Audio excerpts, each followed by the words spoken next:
السلام عليكم ورحمة الله وبركاته. kusoo dhawaada course-keena Adobe Illustrator CC 2015. casharkeena maanta wuxuu ku saabsan yahay sidee loo design gareeyaa invoice ama qaan sheegad warqadda boonada loo yaqaano dadka markaa rabto inaad sheyga ay ka iibsadeen oo rabto aad boonada ugu qorto kadib aad dhahdo lacagta qaan sheegadka ama lacagta laga rabo waa intaas oo kale sidee design-kaas warqadahaas loo sameeyaa oo loo yaqaano invoice. waxaan ka bilaabaynaa file kadib waxaan dhaynaa new markaad doorato waxaad halkan ka doorataa halkan ku qortaa invoice kadib artboard-kaan isticmaalayno waa hal custom-kaas ayaa furaysaa kadib waxaad dhigaysaa A4 sababta warqad aan sameynayno waa warqad A4 kadib halkan dooro kadib waxaa dhahdaa orientation-ka halkan dooro kadib okay kadib warqadaan soo bixayso A4 ayaan rabnaa inaan shaqada ku qabano. shaqada ugu horeysa aan qabanayso waxay tahay rectangle noo door kadib halkaan noogu sar shape ilaa intaa kadib nande baalki stroga kadib far blue noo si okay. shaqada ku xigta waxay tahay inaad sameyso inaan sameyno design-ka gudaha intaad sameyn oo wareyn waxaa sameysaa background kadib all ku dabo rectangle soo doortay kadib farto waan ka bedelaa madow khafiif ka dhig select noo door kadib right click arrange send it to back okay. opacity-giisa waxaa ka dhigtaa 80 okay.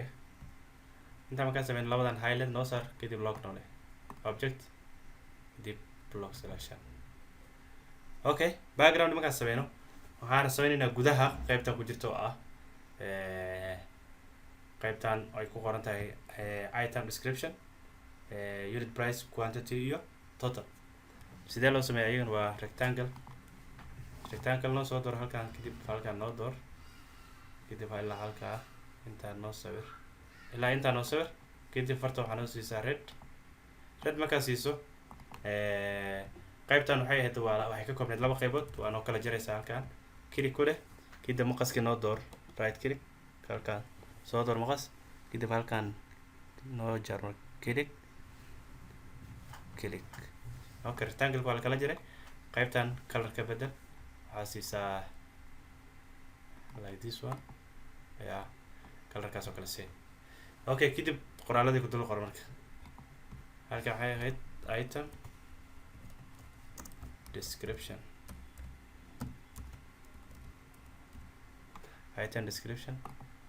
color white kadib noo soo qaad halkaan noo dhig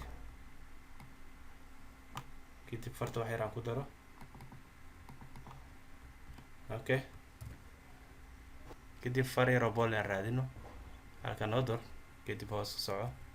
ilaa farta macquulsan ay ku soo baxdo kana ii soo baxay kadib waxaad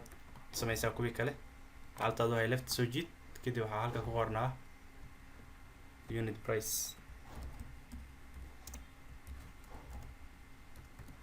asiga sidoo kale copy ka samee halta left click adoo hay halkaan noo dhig basi mid kale kasii samee halkaan noo dhig kan waxaa ku qortaa quantity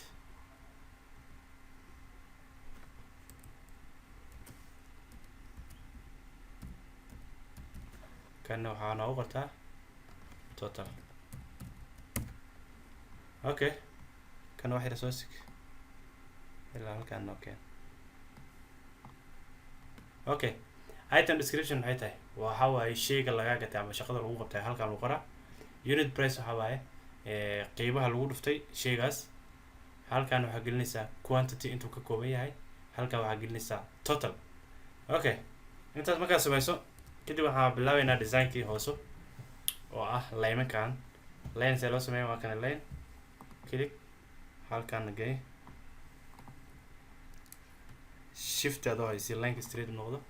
kadib halkaa gey ilaa halkaa gey markaad sameysa stroke ku fur sababtoo ah sida hadii lagu daayay colorka labada color waa nan stroke oo kale 1 2 now 1 ka dhig stroke kale 1 gey kadib asaan copy ka sameynaa waxaan u baahnaan ilaa 5 line kili ku dheh alt iyo left click adoo ayo wax yar jiid okay markaa hal copy samayso control D copy saddexaad samaysay control D mid afaraad samaysay control D mid shanaad markaan waxaan u baahnaa oo kaliya ilaa 5 kaliya u baahnaa okay markaa intaad samayso waxaa ku xiga halkaa inaad higana sidoo kale inaad sameyno waxaa loo yaqaano hal line oo subtotal iyo discount u dhexeeya halkaan tag line-ka noo soo tur kadib line yar waaye shift high okay halkaan markaad samayso waxaa noo dhiman line weyn oo halkaan ah information ka hooseeya linekaas waxaa ka dhignaa 2 maadaama uu ka weyn kuwa kale okay intaa markaad samayso marka waxaa noo dhiman inaan qoraaladii aan soo gelino qoraalada waxaa ka horeeyo kaliya labada designer inaan sameeyo oo qaybtaan hoose ah shaytaangal noo soo dur okay stroke none kadib color red kadib noo soo qaad marka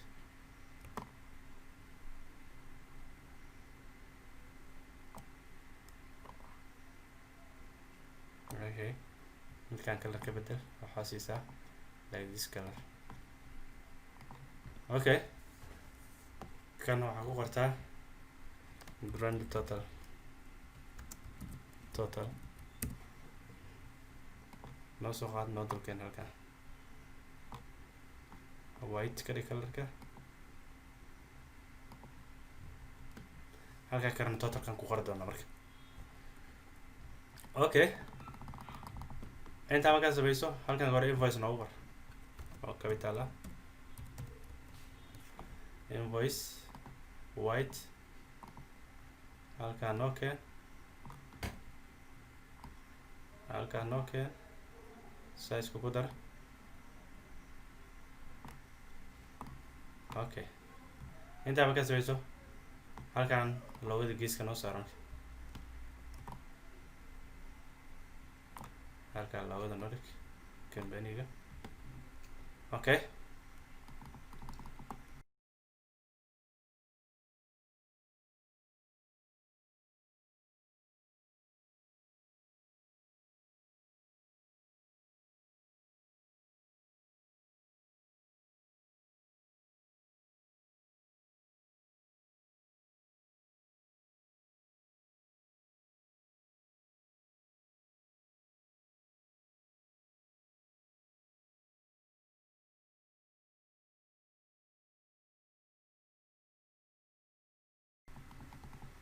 information markaa qorto halkan waxaa ku qoraynaa information kale oo ah lacagta akoonka noogu jirto foonada numberkeeda iyo dateka account dito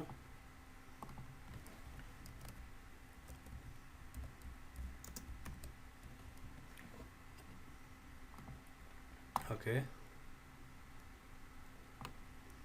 account dito markaa samayso halkan lacagta ayaa gelin doona insha allah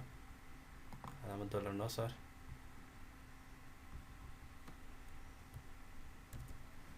وهي كده كنا كل بكل نصر اوكي هلكا هجيلنا ساعة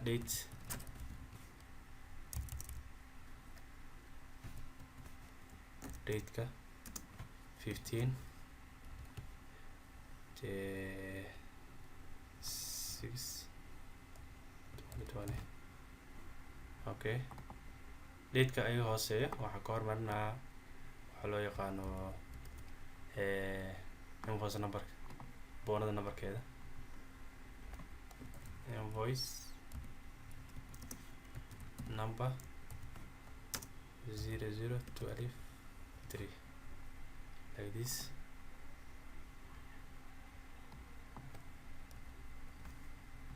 okay intaa markaa samayso maxaa ku xigo marka qaybaan kale inaad soo gudubto qaybaha kale waxaa weeye halkan waxaa ku qoraysaa sheyada shaqada u qabatay oo kale kasoo qaado kale waxaa qabatay wax loo yaqaano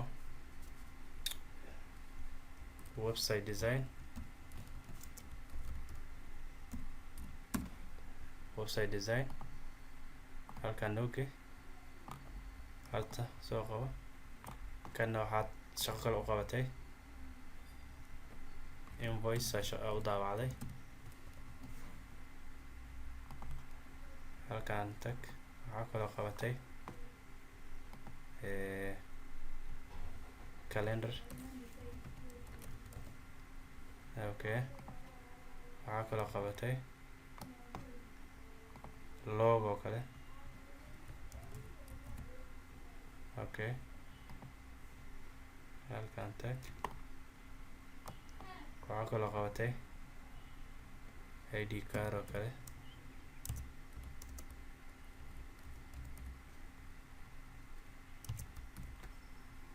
okay shantaa shaqo kale u qabatay maleyna wax yar inay qalad space kan oo kale uu kan weyn yahay saa u yareen oo kale intaan noo door all noo door kadib baarugu qeyd kor ka soco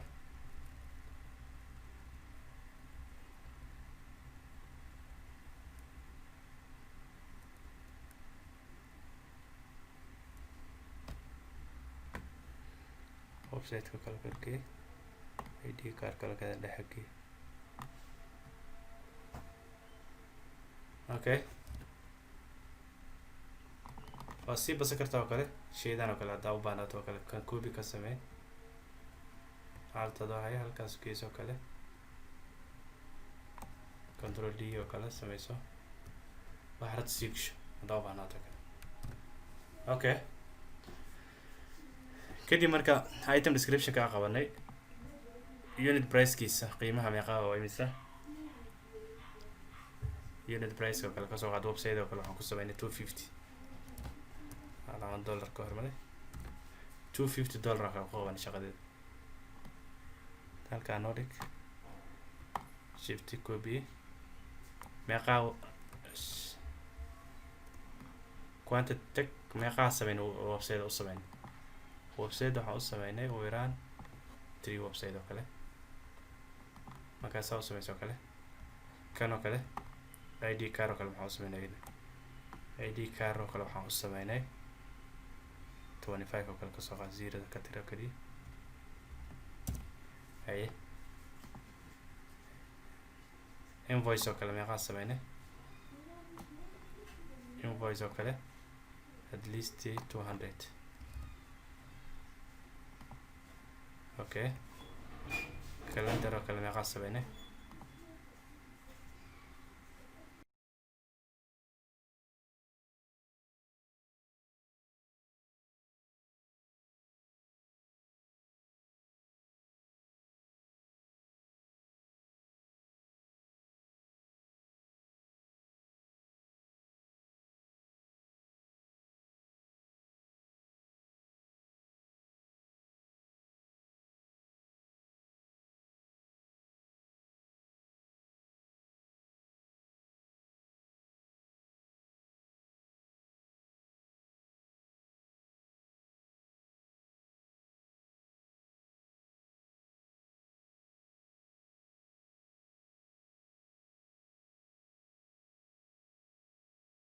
okay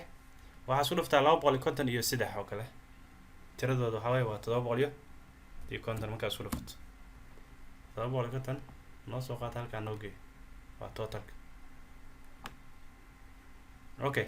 sidoo kale 5 isku dhufo waa imisa adeegana halkaan gee waa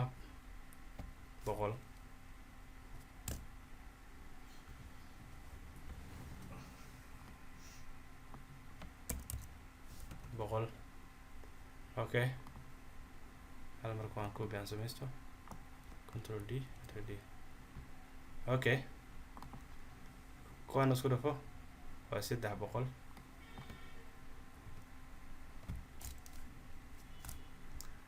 afartan lagu dhuftay 15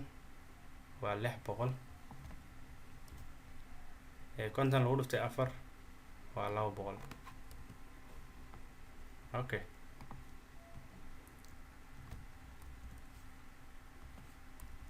cabirada naga sax. Okay, intaa markaad samayso marka halkaa waxaa ku qoraysaa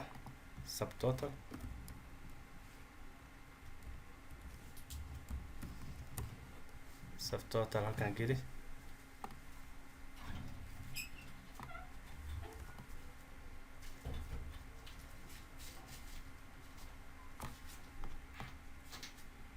halka hoosena waxaa ku qoraa discount. Okay, waxay cabiradooda ay yareelawdaan.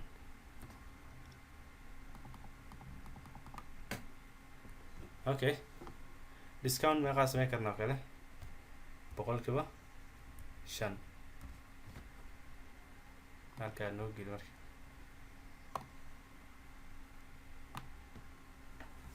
Okay, halkaan waxaa gelinaa totalka intaan isku soo dardar ugu yaraan waxay noqonaysaa $15,590. halkaan noo dhig. kadib colorka noocaan oo kale noo sii white ka dhig bold nanowatt. Okay, totalka aan sii halkaan ayaa waxaan gelinaa oo kale sidoo kale halkaan meeqa ahaa 1590. halkaan noo geli kadib cabirkeeda wax yar ka ballaari.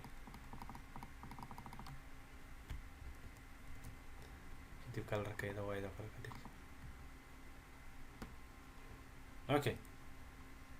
subtotalka waxaad gelisaa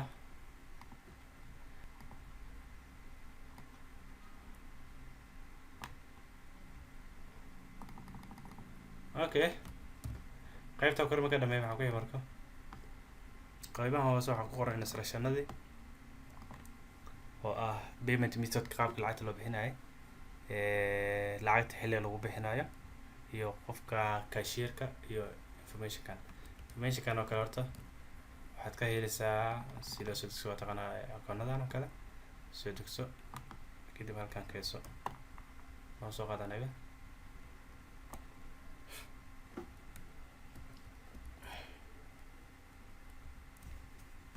Okay, halkaan markaad samaysato kadib qaybahan oo kale ayagana sidoo kale soo gasha.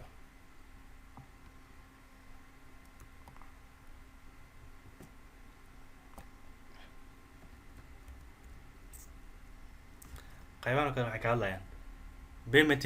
payment method waa hababka aad lacagta ku bixinayso. dahabshiil banki oo kale akoonkaas noogu shub, salaam banki oo kale akoonkaa ku shub. qaybta maxaa terms and condition notice waxay tahay please send a payment in 30 days for receiving this invoice. marka aad hesho warqadan invoice-ka ama qaansheegta marka lagu keeno kale 30 maalmood gudahooda lacagtan ku bixi. mafahad halkaan waa lacagii qaab akoonada lagu bixi lahaa. halkaan waxaa dhigaynaa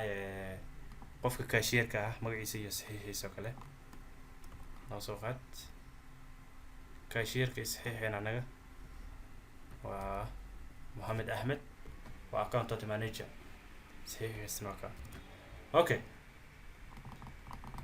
waxaan hadda design gareyn marka waxaa loo yaqaano invoice. Okay,